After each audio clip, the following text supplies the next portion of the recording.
বিশ্বকাপ থেকে দূরে রেখেছে, আমরা এর তীব্র নিন্দা ও প্রতিবাদ জানাই। আইসিসিতে দাদাগিরি মানুষের হৃদয় স্পন্দন বাংলাদেশ ক্রিকেট টিমকে ষড়যন্ত্র করে ভারতীয় আধিপত্যবাদ টি-20 বিশ্বকাপ থেকে দূরে রেখেছে। আমাদের জোড়ায়ের প্রতীক উসমান হাদির বিচার নিশ্চিত করতে হবে। বিশ্বকাপ থেকে দূরে রেখেছে, আমরা এর তীব্র নিন্দা ও প্রতিবাদ জানাই। আমরা কখনো এদের আগ্রাসন কি মেনে নিব? সবাইকে একসাথে বলতে হবে মেনে নিব।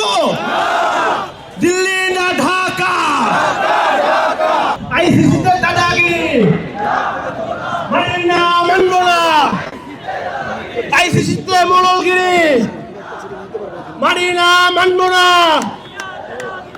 ইন্ডিয়ার দাদাগিরি নারায়ে তাকবীর।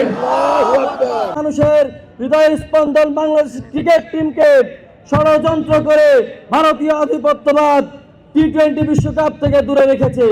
আমরা তাদেরকে বলে দিতে চাই, আমরা বাংলাদেশ ক্রিকেট টিমের শক্তি হচ্ছে দেশের 18 কোটি জনতা। তারা যেহেতু তাদের সাথে আছে, তারা আবারও শক্তিশালী রূপে ক্রিকেটে ফিরবে, আবারও তারা রাজ করবে। আমাদেরকে কোনোভাবে পিছিয়ে যাওয়ার সুযোগ নেই। আমরা শেষ কথা বলি, আমাদের জোড়ায়ের প্রতীক উসমান হাদির বিচার নিশ্চিত করতে হবে।